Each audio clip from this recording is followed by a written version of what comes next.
Greetings, everyone. I want to take a couple minutes to talk to you about the Concept Spotlights assignments.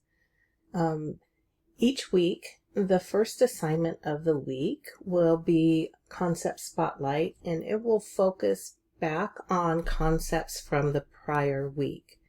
So in week 2, you'll notice that the topics we are discussing are vectors, the dot product, and the cross product. But the concept spotlights will focus on either calculus review or a 3D coordinate system. So I will provide this overview document each week. So let's go ahead and take a look at that. So in this document, I do indicate what the purpose is, and each student is assigned to a group, one of 7, I believe. And so what you can do is sign up. Well, what you need to do is sign up for your scheduled spotlight. So if you click on this link, what you will see is, and let's scoot that over. If you are assigned to group A, you will have the spotlight in weeks 2 and 9, and the group B will be in weeks 3 and 10, and so forth.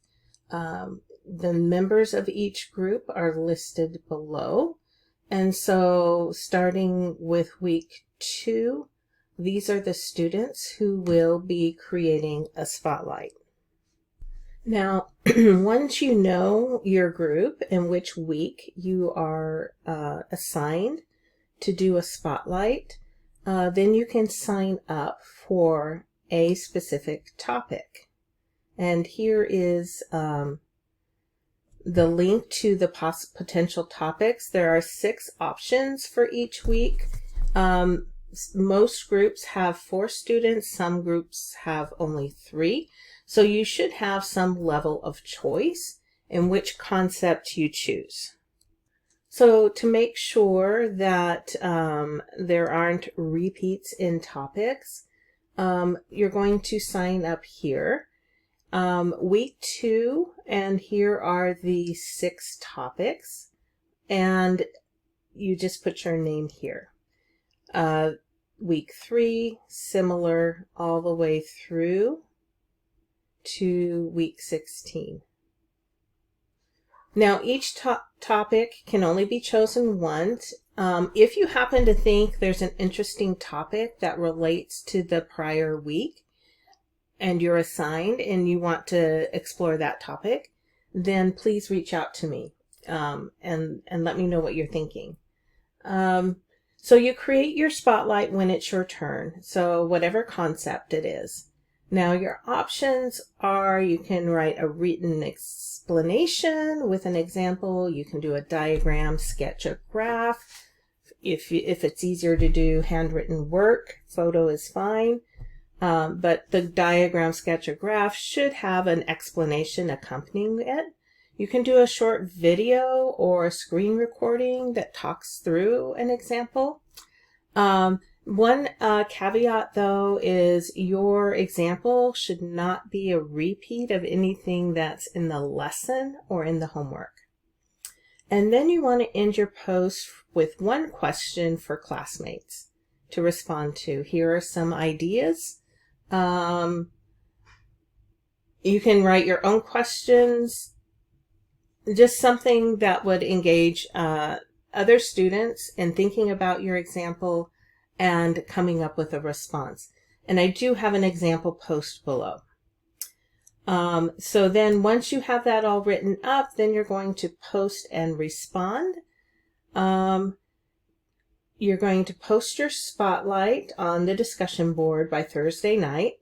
That's a hard deadline, so that your classmates can respond by Monday night. Strong replies might include another example or maybe an application of the topic, a clarifying question, maybe a strategy or an analogy or a visualization that helped you as a student who is responding to replies. For responders, so each week you will have 3 to 4 concept spotlights to respond to. You only have to respond to 1. You can respond to more, but you should at a minimum respond to 1. Ways you can respond are outlined here. Those are not the only ways that you can respond. So for example, here is a post, a good post, an example of integration by substitution. So a student would write this up and post it. You can read through that. I'm not going to read it to you. And then poses a question for other students to reply to. And so here is an example of a good response by a student to that post. And so you can read through that. It's not, super complicated. So this kind of gives you an idea of the level of expectation for both what your post would look like and then what responses should look like. Now, if you have a question and you want me to preview your post, please message me, send me what you're thinking.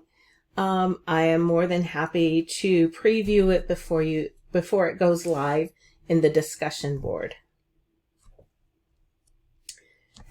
And so once the post is ready, you'll go ahead and go to the discussion board.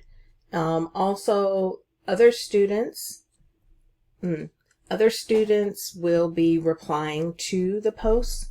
So even if you in the week you create a post, you are expected to respond to someone else's post. So every student will be responding to a post.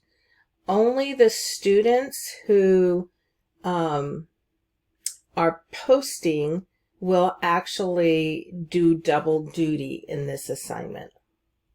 So here we go. The discussion board looks like this.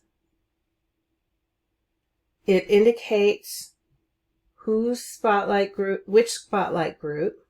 It reminds of the deadlines. There's a link to the group in the schedule. There's a link there for the sign-up sheet. There's a reminder of what should be in the spotlight. And then instructions for replying, and this applies to everybody. Everybody should be replying to at least one spotlight post. And then it is a graded discussion, and you can see the rubric, show rubric. You should be able to see the rubric there. Oh, I didn't do this. See it as a student. So, yes, you should be able to show the rubric. So that's about this assignment. When you're ready to post, you'll just do reply. You can copy and paste. Sometimes the mathematics doesn't go in well. Know that there is an equation editor right here so that you can type in the mathematics symbols that you might want to include in your post. So if you have any questions, please let me know. Once the original posts are there will be 3 to 4 of them. You can choose which you want to reply to, and we can go from there. So let me know if you have any questions. I will be happy to answer them, and I hope you have a good day.